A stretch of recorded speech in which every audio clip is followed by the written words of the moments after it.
Bonjour à toutes, bonjour à tous et bienvenue au Forum du patrimoine. J'ai le plaisir d'animer cette 4e édition du Forum qui se tient ici au Salon international du patrimoine culturel à Paris. Cette 4e édition du Forum est organisée par Atelier d'Art de France et le magazine Atrium avec le soutien de la Fondation France Bois Forêt pour notre patrimoine. Ce matin, je reçois un invité qui vient échanger avec moi autour des enjeux juridiques et de la fiscalité du patrimoine. Bonjour Jackie Cruchon. Bonjour.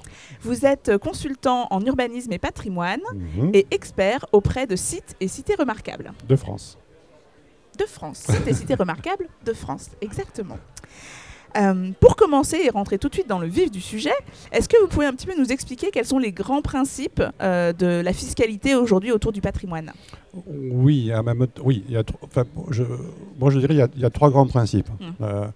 Le premier, c'est un principe de réduction du revenu imposable. Le deuxième, c'est une réduction d'impôts. Donc j'ai des impôts à payer et j'en paierai moins parce que j'ai un dégrèvement, en quelque sorte. Et le troisième, c'est la TVA. Alors, certains de ces aspects ne sont pas spécifiques au patrimoine, mais par contre, vont jouer un rôle important, voire un majeur, sur le patrimoine. Donc voilà à peu près, si vous voulez, les 3 grands principes, je crois, à partir desquels on peut structurer la fiscalité d'aide ou pour la restauration du bâti dans les secteurs protégés, dans les sites patrimoniaux remarquables. Est-ce que vous pouvez un petit peu nous parler de peut-être la loi Malraux, ces dispositifs-là ? Oui, le plus connu, c'est la loi Malraux, effectivement. Enfin, je crois qu'un des plus connus, c'est la loi Malraux, donc effectivement, qui est un principe justement de réduction, qui était un principe plutôt de réduction de revenus imposables et qui aujourd'hui est devenu un principe de réduction de l'impôt à payer. Donc le principe, l'idée, c'est que les investisseurs, le propriétaire unique ou une copropriété, qui a une obligation de restaurer intégralement un immeuble, dans les conditions bien sûr de réglementation du site patrimonial remarquable, pourra, s'il le souhaite, enclencher une procédure de fiscalité Malraux. Cette fiscalité s'applique différemment selon que l'on est dans un site patrimonial remarquable avec règlement approuvé ou sans règlement approuvé. Donc il y a 2 cas de figure effectivement. Donc lorsqu'on a un plan de sauvegarde approuvé, dans ces cas-là, on peut avoir une réduction d'impôt de 30% sur un investissement plafond de 400 000 €. Dans tous les autres cas de figure, on a un 22% de réduction d'impôt sur une dépense plafonnée toujours à 400 000 €, et ce dans un laps de temps de 4 ans maximum. C'est-à-dire que l'idée, c'est qu'on est vraiment sur du coup de poing. Et sur du coup de poing, avec un profil investisseur particulier, puisque vous entendez bien que si je peux avoir jusqu'à 120 000 € de réduction d'impôt, je vais me situer dans une tranche d'imposition relativement élevée. Donc ça, c'est un principe qui est très intéressant, parce que c'est un vrai levier quand on a besoin de restaurer du patrimoine qui est dégradé, quand on a besoin de travailler sur des restructurations d'îlots à vocation patrimoniale, parce qu'effectivement, une des questions que l'on se pose dans nos villes anciennes, c'est la surdensité. On a des facteurs objectifs, structurels d'habitat indigne, de sécurité incendie à gérer, et en même temps, il faut valoriser ce patrimoine parce qu'il faut donner aux gens le désir d'habiter dans ces territoires-là. Et donc, il faut qu'on soit capable de concilier à la fois la restructuration partielle d'îlots ou d'immeubles et de valoriser le patrimoine. Et à partir du moment où on va agir de manière lourde, il est tout à fait normal qu'on ait une aide importante, puisque c'est... Voilà. Cela étant, c'est une fiscalité qui n'intéresse que les propriétaires privés, bien évidemment, hein, sous quelque forme que ce soit d'ailleurs, bien évidemment. Cette fiscalité, de notre point de vue, devrait être adossée à des politiques locales de l'habitat. C'est-à-dire qu'il faudrait, pour que ce soit bien fait, qu'il n'y ait pas d'effet d'aubaine. Donc, en fait, aujourd'hui, tous les sites patrimoniaux remarquables sont éligibles à la loi Malraux. Mais on entend bien qu'un investisseur, et c'est normal, va se diriger plutôt dans un territoire où il y a une certaine rentabilité. Il ne va pas aller investir lourdement dans un territoire où il y a un retour de 1%, etc. Donc aujourd'hui, comme il n'y a pas de cadre particulier d'orientation, tous les SPR sont éligibles, tous les sites patrimoniaux sont éligibles, les 1000 et quelques sites patrimoniaux remarquables en France sont éligibles. On a des investisseurs qui se dirigent plutôt dans des territoires, je dirais, un peu tendus. Or, la problématique de nos villes, et en particulier les villes moyennes et petites, c'est justement de comment peut-on requalifier ce patrimoine, avec quels moyens.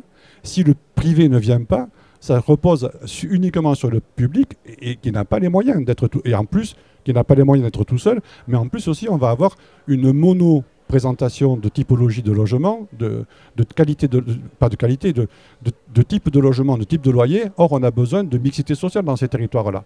Donc il faut qu'on soit capable d'avoir des outils financiers qui sont au service des politiques locales, ce qui n'est pas le cas aujourd'hui. Aujourd'hui, il y a un effet d'aubaine, je vais là où j'ai envie en tant qu'investisseur. Donc nous, on plaide sur l'idée que pour ce qui est de la question du Malraux, on travaille non pas sur tous les sites patrimoniaux remarquables de France et de Navarre et d'outre-mer, mais qu'on travaille uniquement sur des territoires qui ont des problèmes. Donc ça suppose, que les collectivités fassent un état des lieux sans concession, que cet état des lieux soit validé à travers des procédures publiques par les instances nationales, par le préfet, par les ministères, et qu'à partir de là, on ait un objectif politique à remplir, à tenir en termes de développement urbain, et que donc ces moyens financiers exceptionnels viennent dans des territoires où il y en a besoin. Comme ce sont des territoires où le marché n'est pas tendu, où le rapport locatif n'est pas excessivement élevé, il faut en plus, de notre point de vue, majorer. Au-delà des 30% que j'ai évoqués, aux 22%, il faut le rendre un peu plus incitatif et le majorer. On peut également s'interroger sur le fait que pourquoi aujourd'hui, quel que soit l'effort que fait un propriétaire dans le loyer de sortie, il peut faire du loyer aidé, du loyer conventionné, du loyer social ou du loyer libre, il a le même effort fiscal en retour. On peut s'interroger sur cette logique-là. Donc on pourrait aussi avoir une autre modulation qui serait en regard de l'effort que fait le propriétaire. Et aujourd'hui, ça fait quand même à peu près 15 ans qu'on le demande et on n'est pas écouté. Ça commence un petit peu. Alors de temps en temps, on nous dit oui, c'est pas idiot. Et on avait été interviewé par les services fiscaux, par la DGI, la Direction Générale des Impôts, et qui trouvait cette idée du recentrage intéressante parce que, en fait, ce qu'on se disait, c'était qu'on serait sur une dépense fiscale équivalente, même si elle est plus forte, ponctuellement, mais globalement, comme les territoires seraient plus resserrés, il y aurait de fortes chances qu'on soit sur une dépense fiscale sensiblement la même. Mais par contre, pour une optimisation urbaine et de politique locale. Donc c'est vraiment ça. Et aujourd'hui, on a le sentiment que ces politiques-là ne sont pas en phase avec les politiques locales de l'habitat. Premièrement, il faut que l'élu ait un projet. Deuxièmement, il faut que ce projet soit élaboré en coopération avec les services de l'État. Et à partir de là, c'est sur ce site-là qu'il faut concentrer les efforts. Ça peut être du Malraux, ça peut être du Pinel+, ça peut être du de Normandie, ça peut être de nouveaux outils. Il y en a d'autres, des outils, mais effectivement, il faut les mettre au service. Mais effectivement, il faut les mettre et les majorer, et les rendre intéressants, quoi. Donc, et ça, c'est quelque chose qui, aujourd'hui, ne s'entend pas, ce qui fait qu'on a des centres anciens qui sont en déshérence parce que les collectivités n'ont pas les moyens. Les partenaires sociaux qui veulent bien venir mettent des fonds propres très élevés, beaucoup plus que dans le neuf. Et donc, du coup, ils s'interrogent. Quel est l'intérêt d'aller... puisque si je fais un logement neuf, un logement ancien, pardon, je vais faire 2 logements neufs pour mon même investissement en tant qu'opérateur social. Je m'interroge. Donc voilà. Donc il faut quand même que par rapport à ça, on ait une vraie réflexion. Entendez-nous et faites en sorte que cette réglementation évolue. Il y a un énième rapport qui est en cours d'élaboration, de rédaction, puisque les ministères de la Culture, de l'Écologie et des Finances ont missionné des inspecteurs auditionner un certain nombre d'associations, de personnes, etc. Ce qui est plutôt bon signe. Ça dépendra des conclusions qu'en sortiront. On attend ce rapport-là. On espère qu'enfin, on soit écouté. Et la deuxième interrogation aussi sur le principe du Malraux, si vous voulez, c'est que tant qu'on n'a pas un plan de sauvegarde approuvé ou un plan de valorisation de l'architecture du patrimoine, pardonnez-moi, un PVAP approuvé, l'investisseur ne peut bénéficier de l'avantage fiscal Malraux que pour autant que son projet ait été déclaré d'utilité publique. Et ce n'est qu'après l'utilité publique déclarée que le permis de construire ou l'autorisation de travaux peut être délivré et que donc on enclenche le système. Dans les plans de sauvegarde ou les PVAP approuvés, cette obligation n'existe plus. Qu'est-ce qui se passe concrètement? Moi, je l'ai vécu quand je travaillais à Bayonne. Tant qu'on était dans un plan de sauvegarde en cours d'élaboration, on avait de fait un partenariat public-privé. On discutait sur la pertinence du projet, sur le périmètre, sur la programmation. On discutait également sur plusieurs immeubles dans le temps. On avait des partenariats dans le temps, etc. Donc on pouvait élaborer, faire participer les investisseurs à des politiques locales, effectivement. Du jour où le plan de sauvegarde était approuvé, ce partenariat s'était filoché, voire a disparu. Parce que du coup, on n'est plus que dans la logique de l'investisseur. Et ce n'est pas que cette... Je veux dire qu'en toute logique, une aide de l'État ne doit pas être uniquement en direction de la personne privée qui en bénéficie. Elle doit être aussi au service des politiques locales. Je crois aussi par rapport à l'application de la TVA, il y a des problèmes aussi voilà, tout à fait. Alors ça, c'est une autre qui ne touche pas donc, ni la déclaration d'impôt, ni l'impôt que je vais payer, mais qui a des incidences. Alors, effectivement, il y a une refonte, ça va faire une dizaine d'années, peut-être un peu plus, il y a une refonte de la TVA. Alors, le principe, effectivement, c'est qu'il y a 3 niveaux de TVA, 3 taux de TVA plus exactement. La TVA à taux plein à 20%, la TVA à taux moyen à 10% et la TVA à taux réduit à 5,5%. Aujourd'hui, cette TVA à taux réduit est réservée à des opérations d'économie d'énergie, pour simplifier, ou des opérations HLM, logement social public.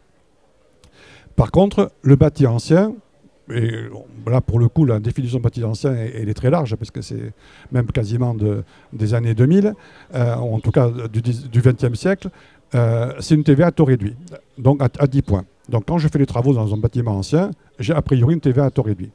Sauf que, et c'est bien là que ça devient compliqué, sauf que la réforme a défini la livraison d'immeubles neufs à soi-même. C'est un vocabulaire strictement fiscal. Ça veut dire quoi? Ça veut dire que quand on restaure un immeuble et qu'on va remettre à neuf, dit le texte, à plus de 50%, les fondations du bâtiment, les façades, les planchers porteurs, les structures porteuses, dans ces cas-là, fiscalement, on considère que c'est du neuf. Et donc, on passe à TVA à 20 points. Or, oui, c'est dur, oui. Surtout qu'on ne le sait pas forcément à l'avance. Hein. On le découvre parfois après, quoi.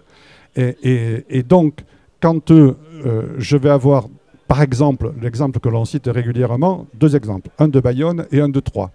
Troyes, la particularité du bâti médiéval en pan de bois, c'est que les charpentes sont porteuses. Elles participent de la tenue de l'édifice. Au cours du temps, ces toitures ont été modifiées, voire complètement changées, et que le plan de sauvegarde prévoit qu'il faut restituer les charpentes comme à l'origine pour retrouver la configuration de ces bâtiments tels qu'ils étaient en termes structurels, avec bien évidemment tout le confort contemporain nécessaire, le cadre de vie nécessaire.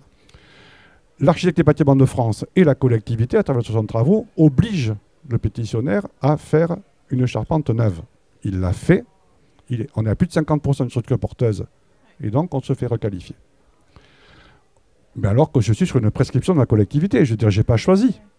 Deuxième cas de figure, je prends l'exemple de Bayonne, que j'ai bien connu, où on a des cœurs d'îlots à cureter, à démolir, pour pouvoir rendre des capacités de logement sains, aérés, sécurisés, etc.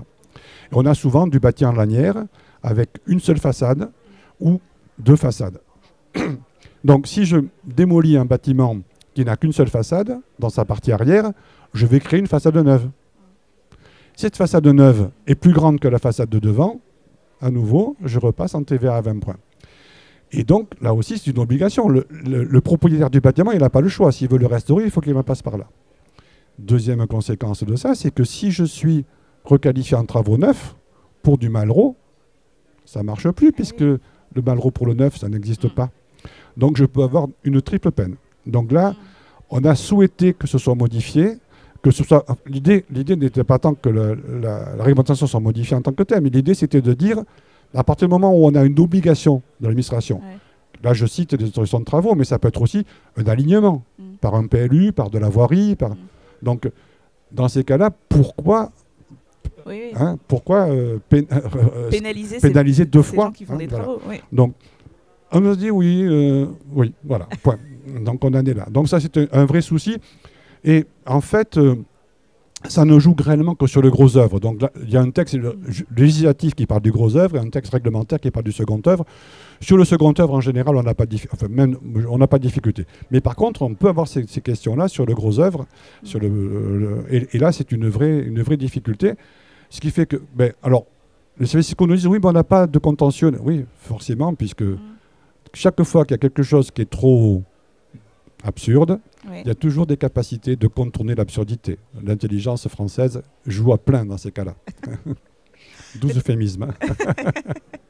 Oui, donc effectivement, il y a quand même pas mal de sujets sur lesquels on se rend compte que la fiscalité, ou en tout cas l'application de certaines règles, pourrait évoluer avec le temps pour que ce soit plus adapté et mis au service vraiment des collectivités. Des territoires, tout à fait. C'est vraiment, mais c'est vrai pour d'autres champs, mais effectivement, on a là l'État s'enquiquine à mettre en place des outils compliqués mais efficaces, et pour autant les objectifs ne sont pas clairement définis, ou en tout cas ils sont tellement généraux que nos territoires anciens, ce sont toujours des cas particuliers.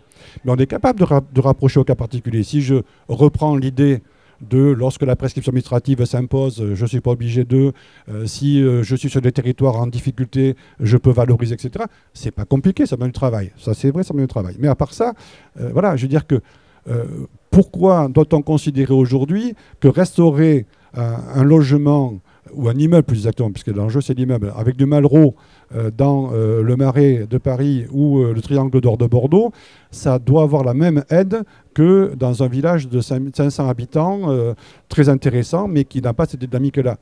Quelque part, on n'est pas dans une logique. On n'a pas de cohérence politique, là, quelque part. Donc, il faudrait que ça change.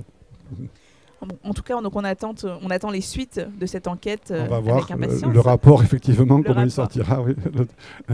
Moi, j'ai dû en connaître 4 ou 5 dans ma carrière. Donc, on croise les doigts. Voilà. Mais écoutez, je vous remercie beaucoup pour cet échange. Je vous en prie.